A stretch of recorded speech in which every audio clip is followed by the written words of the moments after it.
أمروا إلا ليعبدوا الله مخلصين له الدين حنفاء ويقيموا الصلاة ويؤتوا الزكاة وذلك دين القيمة. وقال تعالى: لن ينال الله لحومها ولا دماؤها ولكن يناله التقوى منكم. وقال الله تعالى في موضع آخر: قل إن تخفوا ما في صدوركم أو تبدوه يعلمه الله. وقال النبي صلى الله عليه وسلم: إنما الأعمال بالنيات، أو كما قال عليه الصلاة والسلام. صدق الله العظيم وصدق رسوله النبي الكريم. اللهم صل على سيدنا محمد وعلى آل سيدنا محمد وبارك وسلم. يا رب صل وسلم دائما أبدا على حبيبك خير الخلق كلهم، والحبيب الذي ترجى شفاعته لكل هول من الأهوال المقتحم. میرے محترم دوستوں اور بزرگوں، گزشتہ کئی ہفتوں سے اللہ سبحانہ و تعالی کی صفت قدردانی پر بات چل رہی تھی کہ رب کریم کس قدر قدردان ہیں، اپنے بندوں کی کس طرح قدردانی فرماتے ہیں، باوجود ہماری نالائقیوں کے، ہمارے گناہوں کے، ہماری خطاؤں کے۔ وہ رب ہر لمحے ہماری حفاظت بھی فرماتے ہیں اور انعامات کی بارش بھی فرماتے ہیں۔ اس بات کا تقاضا یہ ہے کہ ہمارا ہر عمل وہ اس کی رضا کے لیے ہونا چاہیے۔ ہمارا ہر عمل وہ اللہ کی رضا حاصل کرنے کے لیے ہو، دنیاوی غرض و غایت نہ ہو، تو پھر اللہ رب العزت اس کے انعامات بھی عطا فرماتا ہے۔ یہ جو دو آیتیں تلاوت کی ہیں اور ایک حدیث رسول صلی اللہ علیہ وسلم جس میں آپ فرماتے ہیں کہ انما الاعمال بالنیات، کہ جتنے بھی انسان اعمال کرتا ہے اس کا دار و مدار نیت کے اوپر ہے۔ اگر نیت اچھی ہوگی تو چھوٹا عمل بھاری بن جائے گا، بہت بے وقعت ہلکا عمل بہت قیمتی بن جائے گا، اور اگر نیت درست نہ ہوئی تو بہت بھاری بھاری اعمال وہ صفر بن جاتے ہیں، زیرو بن جاتے ہیں۔ کہ اللہ سبحانہ و تعالی نے مدار نیت کے اوپر رکھا ہے، اس لیے حکم یہ ہے کہ ہر معاملے میں اپنی نیت کو چیک کرتے رہو۔ کسی کے ساتھ اچھائی کر رہے ہو تو کس کے لیے کر رہے ہو، ذکر کر رہے ہو تو کس کے لیے کر رہے ہو، نماز پڑھ رہے ہو تو کس کے لیے پڑھ رہے ہو، اگر خیرات صدقہ کر رہے ہو تو کس کے لیے کر رہے ہو۔ اسی چیز کو قرآن کریم نے جو بیان کیا دوسری آیت میں کہ لن ینال اللہ لحومها ولا دماؤها ولکن ینالہ التقوی منکم۔ قربانی کے بارے میں آتا ہے کہ اللہ سبحانہ و تعالی کو تمہاری قربانیوں کا کوئی گوشت نہیں پہنچتا، اس کا کوئی خون نہیں پہنچتا، یہ مت سمجھو، بلکہ اصل تو اللہ رب العزت کو تمہارا تقوی پہنچتا ہے۔ یہ سوچ کر کہ جی ہماری قربانی جتنی بھاری ہوگی اتنا ہمیں فائدہ ہوگا، نہیں، اصل بات تقوی کی ہے۔ شریعت کے مطابق اگر تم نے قربانی کی ہے، چاہے وہ ہلکی ہو یا بھاری ہو، اللہ رب العزت اس پہ اجر عطا فرمائیں گے اگر وہ اللہ کے لیے ہے۔ اور اگر اللہ کے لیے نہیں ہے تو کروڑوں روپے لگا لو، کوئی فائدہ نہیں ہوگا۔ اسی کو فرمایا وَمَا أُمِرُوا إِلَّا لِيَعْبُدُوا اللَّهَ مُخْلِصِينَ لَهُ الدِّينَ، کہ اہل کتاب کو حکم ہے، اللہ کے رسول علیہ السلام کے آنے سے پہلے کہ ان کو یہی حکم تھا کہ تم خالص ہو کر اللہ کی عبادت کرو، خالص اللہ کی عبادت کرو۔ جب انسان اللہ کی ہر عمل میں جب وہ یہ پیش نظر رکھتا ہے کہ میرا اللہ مجھ سے راضی ہو جائے تو میرے دوستو پھر اس کی دنیا ہی جنت بن جاتی ہے۔ آج ہمارے ہاں سب سے بڑا مسئلہ یہی ہے کہ دین کے اندر لگے ہوئے ہیں یا دنیا کے کاموں میں لگے ہوئے ہیں، نیتوں کے اندر فتور پایا جاتا ہے، نیتوں میں نقصان پایا جاتا ہے۔ اس نیت کی وجہ سے بڑے بڑے عمل کرنے والے اس کے اوپر اجر نہیں مل رہا، اس عمل کی برکات حاصل نہیں ہو رہی۔ ایک دفعہ ہمارے حضرت رحمہ اللہ نے فرمایا کہ برکت کا مطلب کیا ہے؟ فرمایا برکت کا مطلب یہ ہے کہ عمل قلیل ہو لیکن اس کے جو ثمرات ہیں وہ کثیر ہوں۔ جب انسان کی نیت ٹھیک ہوتی ہے، جب نیت اس کی اللہ کو راضی کرنے کی ہوگی تو وہ تھوڑا سا عمل کرے گا لیکن اللہ اس کے نتائج کو بہت بڑھا کر عطا فرمائیں گے، اس کے ثمرات پھیل جائیں گے، نظر آئے گا کہ جی یہ دیکھو اس نے میں نے فلاں عمل کیا تھا، اللہ نے یہ اس کی مجھے برکات عطا فرمائی ہے۔ لیکن کب؟ جب کہ وہ عمل اللہ رب العزت کے لیے ہو، اور اگر عمل جو ہے اس کا اللہ کے لیے نہ ہو، دکھاوے کے لیے ہو، تو وہ کتنا ہی بڑا وہ خرچ کر دے، کتنا بڑا عمل کر لے، لیکن اس کے ثمرات نہیں ملتے۔ ثمرات کا مطلب بھی سمجھ لیں کہ کیا مطلب ہے۔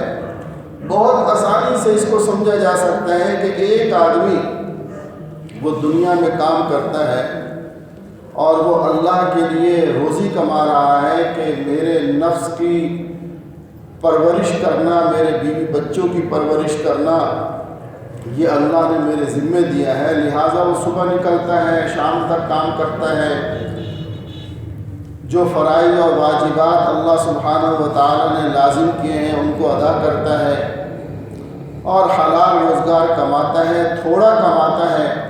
اللہ سبحانہ و تعالیٰ اس میں اس کو برکت دیتے ہیں کہ اس کا مہینہ بہت آرام سے گزرتا ہے، اس کا پیسہ خرافات میں خرچ نہیں ہوتا، اس کا پیسہ بیماریوں میں اور مقدمات میں خرچ نہیں ہوتا، اس کا پیسہ ادھر ادھر بے شمار جو گندگی ہے ان میں خرچ نہیں ہوتا، بلکہ کام میں آتا ہے، اس کے اپنے اوپر اپنے بیوی بچوں پر خرچ ہوتا ہے۔ اور اسی کے مقابلے میں دوسرا ہے وہ یہ خیال نہیں کرتا کہ میں کہاں سے کما رہا ہوں، جائز ناجائز کا کوئی خیال نہیں، بس پیسہ آنا چاہیے، پیسہ آنا چاہیے۔ ایسے شخص کو آپ دیکھیں گے کہ اس کے پیسے میں برکت نہیں ہے، وہ آپ کو روتا ہوا ہی ملے گا ہمیشہ۔ کیوں؟ اس لیے کہ لاکھوں کماتا ہے لیکن وہ پیسہ کہیں دوائیوں میں خرچ ہو جاتا ہے، اسپتالوں میں خرچ ہو جاتا ہے، گاڑی کا ایکسیڈنٹ ہو گیا اس میں خرچ ہو گیا، کسی نے چھین لیا، کسی اور پریشانی کے اندر اس کا پیسہ لگ گیا، اب یہ بس اسی میں پریشان ہے کہ میرے پاس کچھ نہیں ہے، کچھ نہیں ہے۔ لاکھ کمانے والا ہے لیکن ٹکا اس کے پاس نہیں ہوتا، اور 5-10 ہزار کمانے والا ہے لیکن پھر بھی الحمدللہ وہ آسودہ زندگی گزارتا ہے۔ کیوں؟ اس لیے کہ وہ رب کریم کے احکامات کو بجا لا کر کام کر رہا ہے اور یہ اللہ کی نافرمانی کر کر کام کر رہا ہے۔ تو یاد رکھو کہ اللہ نے جو سکون اور اطمینان رکھا ہے وہ اپنی فرما برداری میں رکھا ہے، اپنی اطاعت کے اندر اللہ نے سکون رکھا ہے۔ یہ سکون وہ دولت ہے جو کسی سے کوئی چھین نہیں سکتا۔ اللہ اکبر۔ اس لیے میرے دوستوں اور بزرگوں، اپنے اعمال کی، اپنی نیت کی انسان کو اصلاح کرتے رہنا چاہیے۔ یہ نیت کرنی چاہیے، اگر نماز پڑھ رہے ہیں تو نیت باقاعدہ اس کا استحضار ہو کہ میں یہ نماز اللہ کے لیے پڑھ رہا ہوں۔ اگر وہ اس لیے پڑھی، اور ایک بزرگ نے بہت ہی زبردست نسخہ بتایا، فرمایا کہ اس کو یوں سمجھ لیں تھرمامیٹر کیا ہے کہ نماز اللہ کے لیے پڑھی جا رہی ہے یا یہ نماز جو ہے وہ لوگوں کو خوش کرنے کے لیے اور اس لیے کہ میری تعریف کی جائے۔ فرمایا بہترین تھرمامیٹر ہے کہ اگر یہ نماز جب تنہائی میں پڑھتا ہے تو اسی طرح ادا کرتا ہے، اطمینان و سکون کے ساتھ ادا کرتا ہے جیسے یہ مسجد میں پڑھ رہا ہے۔ بات سمجھ رہے ہیں کہ مسجد کے اندر نماز پڑھ رہا ہے نماز پڑھنا ہے، لمبا رکوع، لمبا سجدہ، لمبا قیام، کہ بڑے نوافل بھی پڑھ رہا ہے تو تسبیحات بھی پڑھ رہا ہے، لیکن جب اکیلے میں جاتا ہے تو اب اس کا حال یہ ہے کہ فرائض بھی اس سے چھوٹ جاتے ہیں، فرائض کا بھی اہتمام نہیں ہوتا، بس جلدی جلدی ٹکرے ماری کہ کسی طرح فرض پورا ہو جائے، نہ نوافل کا پتہ، نہ تسبیحات کا پتہ۔ اب معلوم ہوا کہ یہ نماز اللہ کے لیے نہیں ہے، یہ تو اپنے نفس کے لیے اور لوگوں کے لیے ہے، کہ لوگ یہ نہ کہیں کہ یار دیکھو یہ کیسی نماز پڑھتا ہے۔ اب لوگوں کو دکھانے کے لیے لمبی لمبی رکعتیں بھی ہیں، نوافل بھی ہیں، ذکر و اذکار بھی ہے، تسبیحات بھی ہیں، تو اب یہ اس کا عمل بے قیمت ہو گیا۔ جو قیمتی ہونا چاہیے تھا وہ بے قیمت ہو گیا، اس کے اوپر اس کو کچھ نہیں مل رہا، کیونکہ اس نے اللہ کے لیے پڑھی نہیں ہے۔ اسی طرح ہر عمل میں انسان یہ دیکھ لے کہ میرا یہ عمل اللہ کے لیے ہے یا نہیں ہے۔ ایک دفعہ کسی بزرگ کا واقعہ آتا ہے کہ جمنا کے کنارے انڈیا میں رہتے تھے، تو ایک دفعہ دریا بہت چڑھا ہوا تھا، ایک شخص آیا، اس کو دریا کے پار جانا تھا، کافی دیر انتظار کرتا رہا، جب کچھ نہیں بنا تو وہ ان اللہ والے کے پاس آیا، یہ قریبی جھوپڑی میں رہتے تھے، آ کے کہا کہ حضرت مجھے اس طرح جمنا سے پار جانا ہے، مجھے بہت ضروری کام ہے، میرے لیے دعا کر دیں۔ فرمایا اچھا جاؤ، جمنا کے کنارے کھڑے ہو کر کہنا کہ اس شخص کا پیغام ہے، اس شخص کا پیغام ہے کہ جو کبھی اپنی بیوی کے پاس نہیں گیا اور جس نے کبھی کھانا نہیں کھایا، اس شخص کا پیغام ہے کہ مجھے راستہ دے دے اور مجھے عافیت کے ساتھ گزرنے دے۔ اس نے جا کر یہ کہا اور وہ گزر گیا، پیچھے بیوی جو ہے وہ چڑھ دوڑی، کہنے لگی کہ پیر صاحب بنے رہتے ہو اور تمہیں جھوٹ بولتے ہوئے شرم نہیں آتی، کھانا کھا کر تو تم جو ہے وہ موٹے ہو گئے ہو، جو کھایا وہ تو چلو تمہارا، لیکن یہ جو 7 بچے ہیں یہ کہاں سے آ گئے؟ تم مجھ پر الزام لگاتے ہو کہ کہہ رہے ہو جو اپنی بیوی کے پاس نہیں گیا، تو یہ 7 بچے کہاں سے آ گئے؟ کہنے لگے اللہ کی بندی بات کو سمجھ لے، بات یہ ہے کہ میں نے آج تک نہ اپنے نفس کے لیے بھی کبھی کھایا ہے، نہ کبھی اپنی نفسانی خواہش پوری کرنے کے لیے تیرے پاس آیا ہوں۔ اگر میں تیرے پاس آیا ہوں تو اللہ کا حکم سمجھ کر آیا ہوں کہ تو میری بیوی ہے، اللہ نے تیرے حقوق میرے اوپر فرض کیے ہیں اور عائد کیے ہیں کہ میں تیرے حقوق ادا کروں، لہٰذا میں جب بھی تیرے پاس آیا اللہ کا حکم سمجھ کر اس کی اطاعت کرتے ہوئے تیرا حق ادا کرنے آیا، اور جب بھی میں کھانا میں نے کھایا تو اس لیے کھایا کہ اللہ کا حکم ہے کہ اپنے نفس کا خیال کرو، تو میں اپنے نفس کا خیال کہ میرے نفس کا بھی میرے اوپر حق ہے کہ ایک حد تک میں اس کا خیال کروں تاکہ کھا کر میں اللہ کی عبادت کر سکوں، دینی کاموں کے اندر حصہ لے سکوں۔ اگر میں کھانا نہیں کھاؤں گا تو کچھ بھی نہیں کر سکتا، لہٰذا میں نے آج تک کوئی کام بھی اپنے نفس کی خاطر نہیں کیا۔ تو جو میں نے پیغام دیا ہے اس کا مطلب یہ ہے کہ وہ شخص جس نے اپنے نفس کے لیے کبھی کچھ نہیں کیا وہ تجھے یہ پیغام دے رہا ہے، تو اللہ رب العزت نے اس کو پورا فرما دیا۔ تو میرے دوستو یہ تھے اللہ والے کہ جن کا سونا، جن کا جاگنا، جن کا اٹھنا، جن کا بیٹھنا، جن کا پینا، تمام کے تمام معاملات ان کے اللہ کے لیے ہوتے ہیں، اللہ کے لیے۔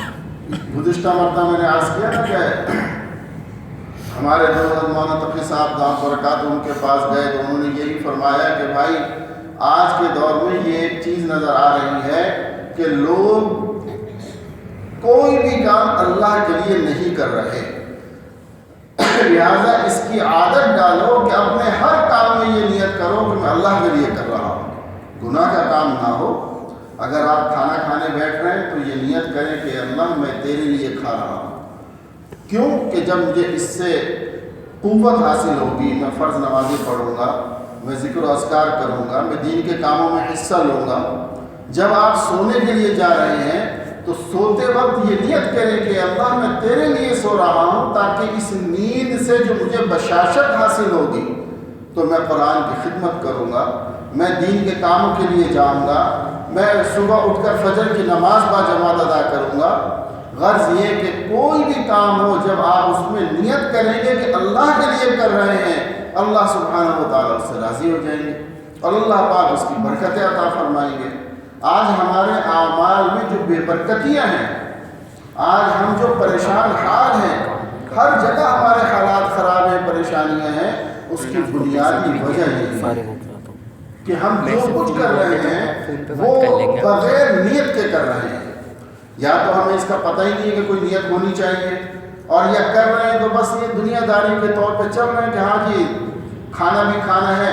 وہ بھائی کھاتا تو جانور بھی کھاتا ہے، جانور بھی پیتا ہے، جانور بھی سوتا ہے، چرند پرند بھی جو ہے وہ ہم سے زیادہ، یعنی اللہ نے ان کو یہ شعور دیا ہے کہ وہ کھاتے ہیں اور اللہ پر توکل کرتے ہیں، کبھی ذخیرہ نہیں کرتے۔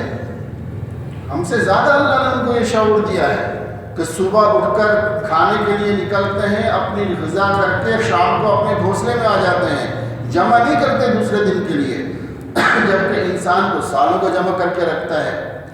تو ایک انسان بھی کھاتا اور پیتا ہے، ایک جانور اور حیوان بھی وہ بھی کھا اور پی رہا ہے، تو بتائیں دونوں میں فرق کیا ہو گیا؟ میاں بیوی کے جو تعلقات ہیں وہ انسان بھی کرتا ہے، اور یہی تعلقات جانوروں کے اندر بھی رکھے ہیں اللہ نے، وہاں بھی ہوتے ہیں۔ تو فرق یہی آ جاتا ہے کہ انسان جو کرتا ہے وہ سب کچھ اللہ کے لیے کرتا ہے، اور دوسرے نمبر پہ سنت کے مطابق کرتا ہے کہ رسول اللہ صلی اللہ علیہ وسلم کے اسوہ حسنہ کو اختیار کرتے ہوئے کرتا ہے، تو اس کو فائدہ ہوتا ہے، تو پھر اللہ کی رضا حاصل ہوتی ہے، اس کے اعمال میں برکت ہوتی ہے، جبکہ جانوروں کو یہ شعور نہیں ہے۔ تو اس طرح میرے دوستوں بہت زیادہ اس بات کی ضرورت ہے کہ ہم اپنی نیت کا بہت زیادہ خیال کریں اور نیت کا استحضار رکھیں۔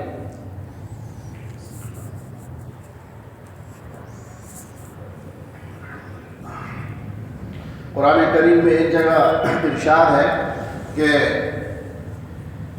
وہ لوگ، بہت سے لوگ ایسے ہیں جو ساری رات عبادت کرتے ہیں، کانوا قلیلا من اللیل ما یہجعون وبالاسحار هم یستغفرون، کہ ساری رات اللہ کے آگے عبادت کے لیے کھڑے رہتے ہیں، خوب عبادت کرتے ہیں، لیکن جب صبح ہونے لگتی ہے تو اللہ سے استغفار کرتے ہیں۔ بھائی کیا گناہ کا کام کیا جو استغفار کر رہا ہے؟ بھائی ساری رات عبادت کرتے رہے، لیکن اللہ سے اس لیے استغفار کر رہے ہیں کہ یا اللہ جیسی تیری شان تھی ویسی عبادت ہم نہیں کر سکے، یا اللہ کہیں میری اس عبادت میں کوئی نفس کی آمیزش نہ ہو گئی ہو، کوئی شیطان نے اپنا حصہ نہ ڈال دیا ہو، یا اللہ مجھے معاف فرما دے، میری عبادت کو قبول فرما لے۔ یہ ہے اللہ والوں کی صفات جو قرآن کریم نے بیان کی ہے کہ عبادت کر کے اللہ سے استغفار کر رہے ہیں۔ اور آج ہمیں چند نوافل پڑھنے کا موقع مل جائے تو ماشاءاللہ اس کو اس انداز میں بیان کیا جاتا ہے جیسے ایک حاجی صاحب نے کہا کہ دیکھنا بھائی میں 5ویں حج کے لیے جب گیا تو وہاں یہ واقعہ پیش آیا۔ بھائی اگر کوئی واقعہ بتانا ہی ہے تو آدمی یہ کہہ دے کہ میں حج پر گیا تو یہ واقعہ پیش آیا، لیکن 5ویں کا مطلب یہ ہے، یہ مقصود ہے بتانا کہ لوگوں کو معلوم ہو جائے کہ میں 5 حج کر چکا ہوں۔ اب ذرا سی بات سے گویا کہ اس نے اپنے تمام اعمال کو برباد کر دیا، دکھلاوا آ گیا، ریا آ گئی اس کے اندر، اب یہ اللہ کے لیے نہیں رہا۔ یعنی حکم تو ہمارے اللہ والے بزرگ تو ایسے گزرے ہیں کہ نیکیاں کر کے چھپاتے تھے۔ بعض اللہ والوں کے بارے میں آتا ہے کہ روزے دار ہوتے تھے، لیکن باہر نکلنا پڑ جاتا تو گھی اور تیل ہونٹوں پر مل لیتے، چہرے پر مل لیتے کہ یہ پتہ نہ لگے کہ ان کے ہونٹ خشک ہیں اور یہ روزے دار ہیں۔ اس چیز کا اہتمام کرتے تھے کہ اپنی نیکیوں کو چھپاتے تھے کہ ہماری نیکیاں لوگوں پر ظاہر نہ ہو جائیں۔ اور آج ہمارا حال یہ ہے کہ ہم ذرا سی بات کو جو ہے وہ خوب ظاہر کرنے کی کوشش کرتے ہیں کہ بس پتہ چل جائے کہ میں تہجد گزار ہوں۔ بہت سارے بیچارے جب ملاقات کے لیے آتے ہیں ان کو یہ کہا جائے کہ جی فلاں مسئلہ ہے تو آپ جو ہے نا ذرا یہ پڑھ لیا کریں، یہ اعمال۔ حضرت میں تو تہجد بھی پڑھتا ہوں۔ سب سے پہلے جو بیچارہ جس کو بھی ذرا توفیق ہے اللہ نے دی ہے تو سب سے پہلے وہ یہ ضرور بتاتا ہے کہ میں تہجد بھی پڑھتا ہوں، دیکھیں دونوں باتوں میں فرق ہے. ایک یہ ہے کہ اگر کوئی مرید اپنے شیخ کو بتا رہا ہے، کوئی شاگرد اپنے استاد کو بتا رہا ہے، کوئی جو ہے طالب علم اپنے استاد کو بتا رہا ہے کہ بھئی میں یہ عمل کرتا ہوں تاکہ شیخ خوش ہو کر اس کے لیے دعا کرے، یہ ایک الگ چیز ہے. لیکن ایک اس بات کا اظہار کرنا کہ میں تو فلاں اعمال بھی کرتا ہوں، فلاں اعمال بھی کرتا ہوں، تو یہ مقصود یہ ہے کہ حضرت مجھے آپ کوئی ایسے للو پنجو نہ سمجھے، میں تو بڑا عبادت گزار ہوں. پھر بھی یہ پریشانی کیوں ہے؟ بات یہ ہے کہ کہیں کوئی مسئلہ تو ہے نا جو یہ پریشانی ہوئی بھی ہے. وہ مسئلہ یہی ہے کہ کرتا تو سب کچھ ہوں لیکن اللہ کے لیے نہیں کرتا. اللہ کے لیے نہیں کر رہا. نماز پڑھ رہے ہیں، روٹین ورک ہے، بس عادت پڑ گئی ہے، نماز پڑھ رہے ہیں. اللہ کے بندو یہ سوچ کر پڑھو کہ میں اپنے رب کی عبادت کر رہا ہوں.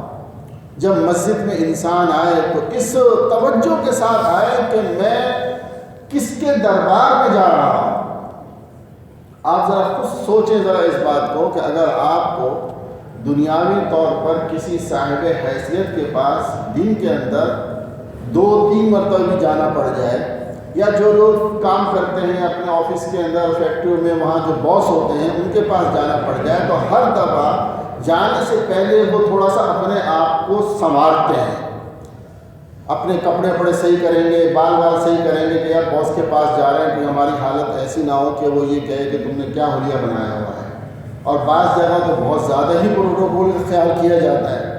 تو جب دنیاوی درباروں میں اور دنیاوی حاکموں کے پاس جاتے ہوئے ہمیں یہ احساس ہوتا ہے کہ میں کہیں جا رہا ہوں، تو میرے دوستو وہ رب کریم، وہ خالق کائنات، وہ رب العزت جس کی عظمتیں اور رفعتوں کی کوئی انتہا نہیں ہے، اس رب کے دربار میں آتے ہوئے ہمیں یہ احساس کیوں نہیں ہوتا کہ ہم اپنے اللہ کے دربار میں، اس مالک کے دربار میں جا رہے ہیں جس نے ہمیں کھانے کو بھی دیا، جس نے پینے کو بھی دیا، جس نے صحت بھی دی.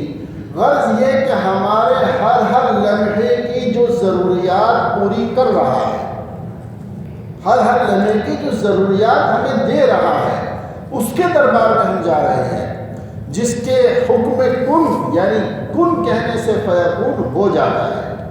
وہ چاہے تو کوئی مسئلہ نہیں رہتا، اور اگر وہ نہ چاہے تو دنیا کوئی طاقت اس مسئلے کو حل نہیں کر سکتی. وہ اتنا بڑا ہمارا رب ہے جو کائنات کو پالنے والا ہے، جو مجھے، میرے والدین، میرے بیوی بچوں، پورے تمام لوگوں کو پالنے والا ہے. اور وہ اگر ساری کائنات اگر اس کی عبادت میں لگ جائے، ایک لمحے کی غفلت نہ کرے، تو اس کی بڑائی کے اندر پھر بھی کوئی زیادتی نہیں ہو سکتی. وہ بڑا ہی رہے گا ہر حال میں. ایسے رب کے دربار میں ہم آتے ہیں، 5 وقت آتے ہیں، لیکن ذرا خود انصاف کریں، اپنا محاسبہ کریں. کس بے دلی سے آیا جاتا ہے، کس بے توجہی سے آیا جاتا ہے، کس انداز میں آیا جاتا ہے کہ آج نمازوں پہ نمازیں پڑھ رہے ہیں لیکن مسائل حل نہیں ہو رہے. جبکہ صحابہ رضی اللہ تعالی عنہ کے بارے میں ہم سنتے ہیں کہ 2 رکعت پڑھتے تھے، مسئلہ حل ہو جاتا. جہاں ذرا سی پریشانی ہوئی، 2 رکعت کی نیت باندھی، اللہ نے مسئلے کو حل فرما دیا.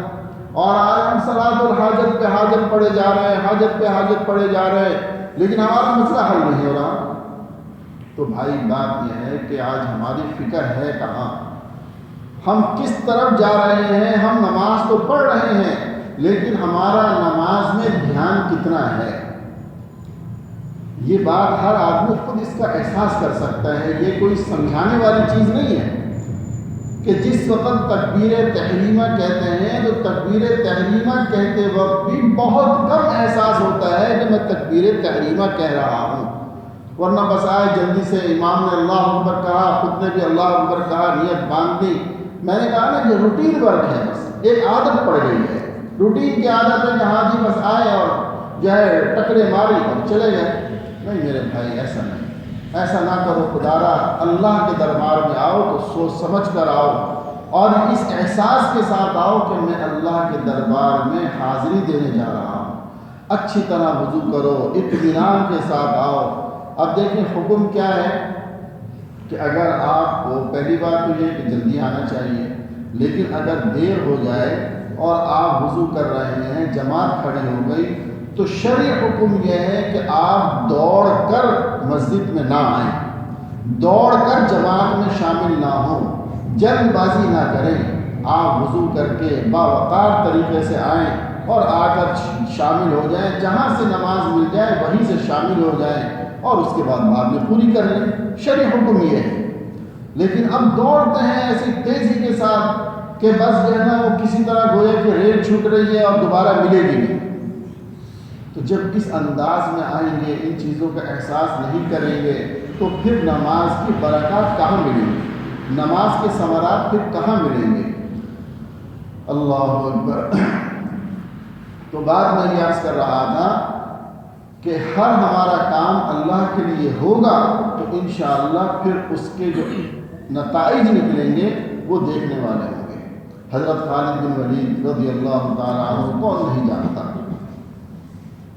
کہ جن کی فتوحات ایک ایسا وقت تھا کہ حضرت خالد رضی اللہ تعالیٰ عنہ کے نام پر گویا کہ فتح مقرر ہو گئی، کہ لوگ یہ سمجھنے لگے تھے کہ جس جنگ میں حضرت خالد رضی اللہ تعالیٰ عنہ ہوں گے وہ فتح ہو جائے گی، رہ نہیں سکتا، شکست وہاں نہیں ہوگی۔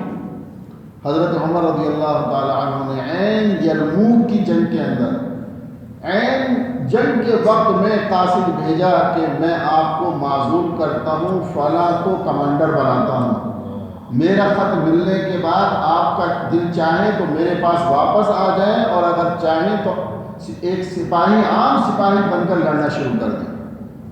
اللہ اکبر۔ یہ تھے حضرات کہ جن کو یہ احساس تھا کہ ہم اللہ کے لیے کر رہے ہیں۔ جس طرح کمانڈر بن کے لڑ رہے تھے، جیسے ہی خط ملا آپ نے اپنا عہدہ چھوڑ دیا اور ایک عام سپاہی کی طرح جو ہے وہ حکیم کے اپنے امیر کے حکم کے مطابق آپ نے لڑنا شروع کر دیا۔ کسی نے پوچھا کہ خالد آپ کو اس کے اندر عار محسوس نہیں ہوئی؟ آپ کو اس میں کوئی عار محسوس نہیں ہوئی، کوئی ناراضگی نہیں ہوئی؟ فرمایا کہ جب کمانڈر تھا تب بھی اس مالک کے لیے لڑ رہا تھا، اور اب سپاہی ہوں تب بھی اس مالک کے لڑ رہا ہوں، تو عار کس بات کی؟ تو جب ذہن کے اندر اللہ کی وحدانیت ہوتی ہے اور یہ ذہن میں ہوتا ہے کہ میں جو کچھ کر رہا ہوں وہ اللہ کے لیے کر رہا ہوں، تو پھر میرے دوستو اس انسان کے لیے ہر کام آسان ہو جاتا ہے، پھر اس کو کہیں بے عزتی محسوس نہیں ہوتی۔ کرنے والی ذات وہ دیکھ لیتا ہے کہ میں جس کے لیے کر رہا ہوں وہ میرا رب ہے، پھر اللہ سبحانہ و تعالیٰ اس کا انعام بھی عطا فرماتے ہیں۔ حضرت علی رضی اللہ تعالیٰ عنہ کسی طرح ایک جنگ کے موقع کے اوپر ایک کافر کے قریب تھا تو اس کو پچھاڑ دیا، قریب تھا کہ خنجر سے اس کی گردن الگ کر دیتے، آخر میں اس نے آپ کے اوپر تھوک دیا، اٹھ کر کھڑے ہو گیا، چھوڑ دیا اس کو۔ وہ بڑا حیران ہو گیا کہ علی یہ کیا، تو میرے اوپر قابو پا چکا تھا۔ فرمایا کہ پہلے میں تجھے مار رہا تھا اپنے رب کی رضا کے لیے، اس کا حکم سمجھ کر لڑ رہا تھا، اس کے حکم پر میں تیرے ساتھ مقابلہ کر رہا تھا، لیکن جب تو نے مجھ پر تھوکا تو یہ میرا گویا کہ نفس اس کے اندر شامل ہو گیا کہ اب اگر میں تجھے مارتا تو میں اپنے نفس کی خواہش پر تجھے مارتا، لہٰذا میں نے تجھے چھوڑ دیا۔ اللہ نے یہ انعام دیا کہ وہ آدمی مسلمان ہو گیا۔ اس نے کہا کہ واقعی تم لوگ اللہ والے لوگ ہو کہ جو کچھ کرتے ہو اللہ کے لیے کرتے ہو، لہٰذا مجھے بھی کلمہ پڑھا دے۔ اسی طرح ایک اللہ والے کے بارے میں آتا ہے کہ ایک دفعہ دیکھا کہ جی وہ لوگ جو ہیں وہ شراب کے مٹکے بادشاہ کے لیے لے کر جا رہے ہیں، 100 مٹکے ہیں، بڑا قافلہ ہے۔ اللہ نے بہت زیادہ ان کو جو ہے وہ روب عطا فرمایا تھا۔ آپ نے ڈنڈا اٹھایا اور مٹکوں کو توڑنا شروع کیا۔ جب 99 مٹکے ٹوٹ گئے اور ایک رہ گیا تو چھوڑ دیا اور پیچھے ہٹ گئے۔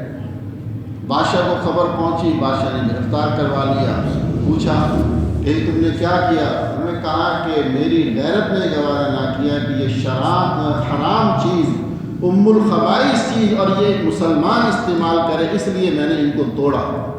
تو بادشاہ نے پوچھا کہ چلو ٹھیک ہے، بات سمجھ میں آئی، لیکن یہ بتاؤ 99 توڑ دیے، ایک کیوں چھوڑ دیا؟ کہا کہ جب میں نے 99 توڑے اور 99 کو جب توڑ رہا تھا تو دل کے اندر یہ خوشی محسوس ہوئی کہ میں نے بہت بڑا کام کیا ہے۔ تو بس جب یہ چیز میرے اندر پیدا ہوئی تو میں سمجھ گیا میرا نفس پھول رہا ہے اور میرا نفس جو ہے وہ خوش ہو رہا ہے، اس لیے اس سے پہلے میں اللہ کی رضا کے لیے کر رہا تھا، اب میں اگر 100 مٹکے کو توڑتا جو 100 کا اگر پورا کرتا تو یہ میں اپنے نفس کو خوش کرنے کے لیے کرتا، اس لیے میں نے اس کو چھوڑ دیا۔ بادشاہ نے بھی اس بات پر ان کو رہا کر دیا کہ ٹھیک ہے اس کو جانے دو۔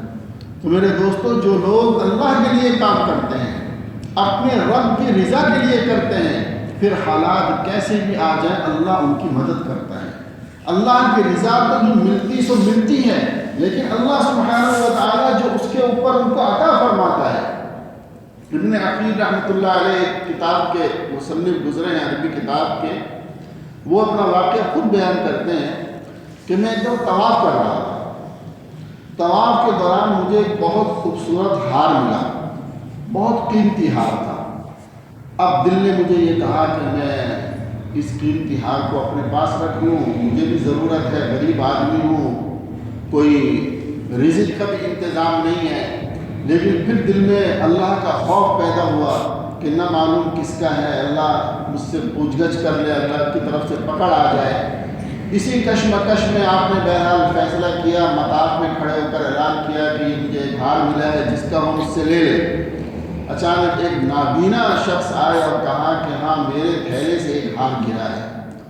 کہتے ہیں، وہ خود فرماتے ہیں کہ جب میں نے دیکھا یہ نابینا شخص ہے تو مجھے اور اپنے دل میں لالچ ہوا کہ یہ تو نابینا کا تھا، اگر میں لے بھی لیتا تو کیا تھا، لیکن فرمایا بہرحال میں نے اس کو دے دیا اور میں نے استغفار کیا اللہ سے، اور اللہ سے میں مانگتا رہا کہ اللہ میرے لیے غیب سے روزی کا انتظام فرما۔ بہت غریب تھے اس وقت۔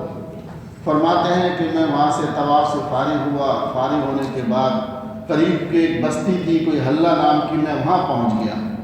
وہاں گیا اور اللہ سے دعائیں کرتے ہوئے جا رہا تھا کہ یا اللہ میرے رزق کا انتظام فرما دے، مجھے کوئی کام دلا دے۔ اس بستی میں جب پہنچا تو معلوم ہوا کہ یہاں پر ایک مسجد کے امام تھے، ان کا چند دن پہلے انتقال ہو گیا اور امامت کی جگہ خالی ہے۔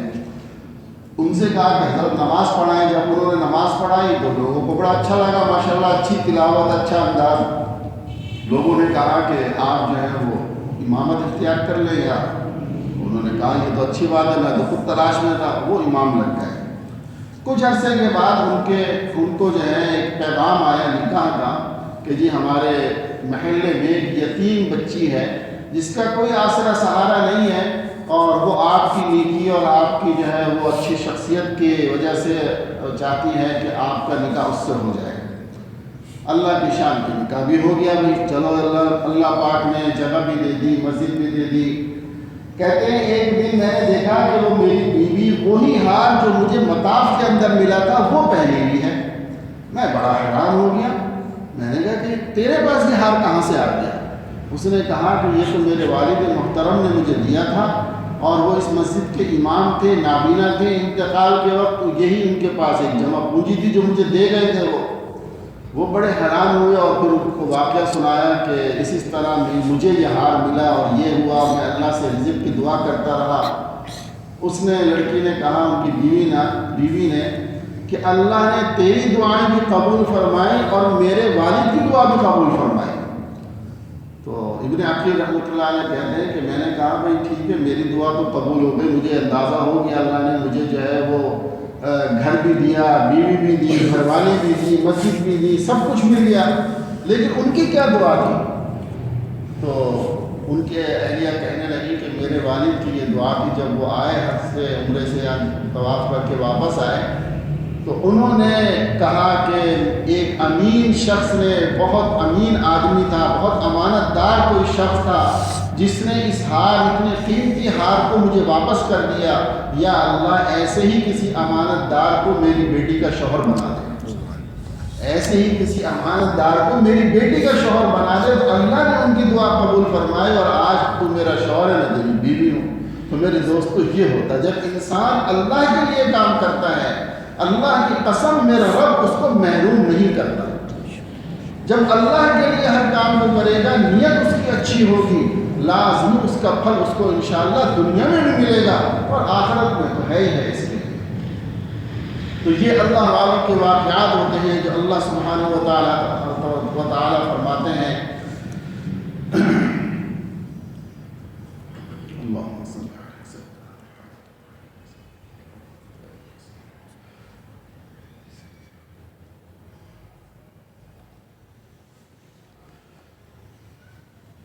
آج اسی پر اتفاق کرتے ہیں۔ اصل میں عجیب معاملہ ہے کہ جب بھی ہفتے کا دن آتا ہے، مجلس کا دن ہوتا ہے، کوئی نہ کوئی ایسے معاملات آتے ہیں جس میں رکاوٹ آتی ہے، جس میں یہ رکاوٹ آتی ہے کہ مجلس نہ ہو سکے۔ لیکن الحمدللہ اس رب کا فضل ہے، احسان ہے کہ کوشش یہی ہوتی ہے کہ بھئی اب اس کے اندر جو ہے وہ ناغہ نہ ہو۔ آج بھی بہت سے مہمان کچھ آئے ہوئے ہیں، کچھ اسلام آباد سے آ رہے ہیں، کچھ تقریبات ہیں ان کی وجہ سے، اور کچھ ذہن بھی تھوڑا سا جو ہے وہ طبیعت کی وجہ سے معاوضہ ہوا ہے۔ اسی پر اتفاق کرتا ہوں، اللہ سے دعا کرتا ہوں کہ اللہ ہم سب کو اپنی رضا والے اعمال نصیب فرما دے، اور ہر معاملے میں اللہ پاک ہمیں نیت کی توفیق عطا فرمائے کہ ہمارا ہر کام اللہ کے لیے ہو۔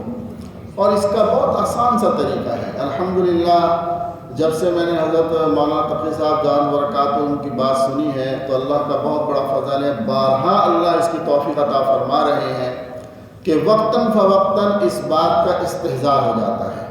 کوئی بھی کام کرتے ہوئے مہمانوں کی خدمت کرنی ہو تو انسان یہ سوچے کہ میں اللہ کے لیے کر رہا ہوں، کسی کو کھانا کھلانا ہو میں اللہ کے لیے کر رہا ہوں، نماز پڑھنی ہے تو خاص نیت سے پڑھیں کہ اللہ میں تیرے لیے ادا کر رہا ہوں، کھانے کے لیے بیٹھیں نیت کر کے بیٹھیں کہ یا اللہ میں تیرے لیے کھا رہا ہوں، سونے کے لیے جائیں تو یہ نیت کر کے سوئیں کہ یا اللہ میں تیرے لیے سو رہا ہوں۔ ہر عمل میں جب اس کی آپ آہستہ آہستہ دن میں ہو سکتا ہے کبھی ایک مرتبہ خیال آئے، دوسری مرتبہ انشاءاللہ 2 مرتبہ آ جائے گا، تیسرے دن تیسری 3 مرتبہ، جب اس طرح یہ عادت پڑتی جائے گی تو ایک وقت آئے گا کہ انشاءاللہ ہر کام میں اللہ کی رضا پیش نظر ہوگی۔ اللہ ہم سب کو عمل کی توفیق عطا فرمائے۔ ما علینا الا البلاغ۔ اللهم صل على سيدنا محمد وعلى آل سيدنا محمد وبارك وسلم۔ ربنا آتنا في الدنيا حسنة وفي الآخرة حسنة وقنا عذاب النار۔ ربنا لا تزغ قلوبنا بعد إذ هديتنا وهب لنا من لدنك رحمة إنك أنت الوهاب۔ ربنا اغفر لنا ذنوبنا وإسرافنا في أمرنا وثبت أقدامنا وانصرنا على القوم الكافرين۔ ربنا ظلمنا أنفسنا وإن لم تغفر لنا وترحمنا لنكونن من الخاسرين۔ اللهم ارحم أمة محمد صلى الله عليه وسلم۔ اللهم عافنا واعف عنا۔ اللهم إنا نسألك العفو والعافية والمعافاة الدائمة في الدين والدنيا والآخرة۔ اللهم إنا نسألك من خير ما سألك منه نبيك محمد صلى الله عليه وسلم، ونعوذ بك